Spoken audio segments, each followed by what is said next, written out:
तर मवियानं उद्या बंद पुकारलेला आहे, मात्र हा बंद दुपारी 2 वाजेपर्यंत असणार आहे। त्यामुळे बंद पुकारणारे हे दुपारी घरामध्ये असणार आहे, त्यामुळे हा मवियाचा सुटसुटीत बंद आहे अशी टीका होऊ लागली आहे। स्त्री सन्मानासाठी मवियाचा हा सुटसुटीत बंद आहे अशी टीका आता मवियाच्या या बंदवर होऊ लागली आहे। बंद पुकारणारे दुपारच्या आत घरात असणारे 2 वाजेपर्यंतच हा बंद पुकारलेला आहे, त्यामुळे हा सुटसुटीत बंद स्त्री सन्मानासाठी मवियानं पुकारलाय अशी टीका आता मवियाच्या बंदवर होऊ लागली आहे।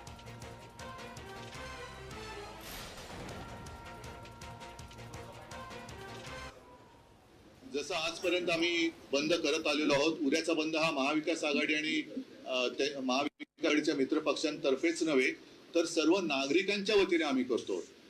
त्याच्यामुळे सगळे नागरिक याच्यात सहभागी होतील। जात पात धर्म भाषा भेद राजकीय पक्ष या सगळ्या कक्षा ओलांडून सगळ्यांनी त्याच्यात सहभागी व्हावं ही माझी सर्वांना आग्रहाची एक मी विनंतीच म्हणेन, कारण हा शेवटी सामाजिक प्रश्न आहे।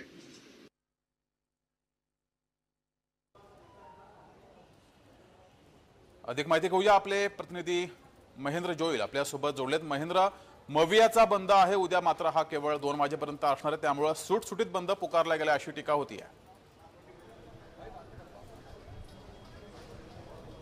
नक्कीच जगदीश, पाहायला गेलं तर आज दुपारी पत्रकार परिषद घेऊन उद्धव ठाकरे यांनी हा बंद राजकीय नाही, मात्र ज्यांना या बंदबद्दल जर काही संवेदना असतील तर हा बंद त्यांनी पाळावा असंही त्यांनी नमूद केलं होतं। मात्र आता काही वेळापूर्वी गुणरत्न सदावर्ते यांनी हायकोर्टात जी याचिका केली होती त्या संदर्भात हायकोर्टाने राजकीय जे पक्ष आहेत त्यांना बंद करण्याची परवानगी नाही आणि जर तसं काही केलं तर त्यांच्यावर कारवाई होईल असा जो आहे तो निकाल हायकोर्टाकडून करण्यात आला आहे।